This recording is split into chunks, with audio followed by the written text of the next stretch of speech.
আসসালামু আলাইকুম। আশা করি সবাই ভালো আছেন।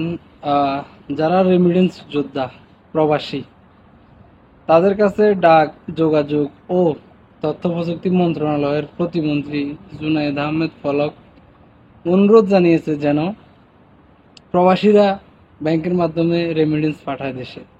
সেই সুবাদে প্রতিদিন 4 ঘন্টা করে ব্যাংক খোলা রাখবে, যেন প্রবাসীরা তাদের আহ, কষ্টে অর্জিত টাকা রেমিটেন্স দেশে পাঠাতে পারে।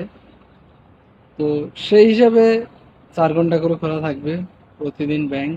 তো আপনারা যারা আহ, প্রবাসে আছেন, রেমিটেন্স যোদ্ধা, যদিও আপনার নামের রেমিটেন্স যোদ্ধা, বাস্তবে আপনাদেরকে কেউ গণেও না, সে যেই হোক, রেমিটেন্স যোদ্ধাদের কোনো গণার টাইম নেই দেশে, তবুও তারা রেমিটেন্স যোদ্ধা।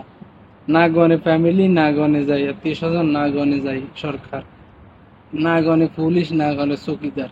একটা চৌকিদারও গণে না যাদেরকে, তারা হইল রেমিটেন্স যোদ্ধা। আমি নিজেও রেমিটেন্স যোদ্ধা এরকম। তো যাই হোক, আমাদের আমাদের কাছে দেশে সরকার বলেন, ফ্যামিলি বলেন, আত্মীয় স্বজন বলেন, সবার শুধু একটাই চাহিদা, রেমিটেন্স। ওই রেমিটেন্সটা পাঠানোর জন্য শত অনুকূলতা, প্রতিকূলতা, যত কিছুই হোক, যুদ্ধের মধ্যেও ব্যাংক খোলা থাকবে।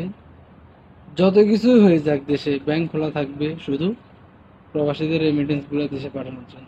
আর কিছু প্রয়োজন নাই প্রবাসীদের কাছ থেকে, শুধু প্রবাসীদের কাছে রিকোয়েস্ট, প্লিজ আপনারা শুধু রেমিটেন্স পাঠান।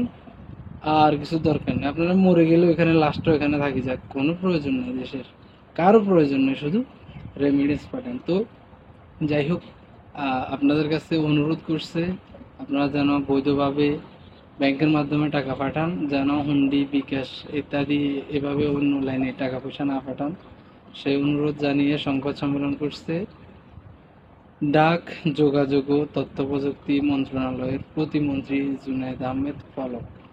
ডিসিশন আপনাদের, টাকা আপনাদের, ইনকাম আপনাদের।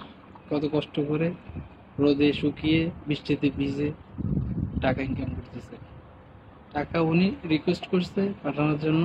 ডিসিশন আপনার, আপনার টাকা আপনি কিভাবে কি করবেন।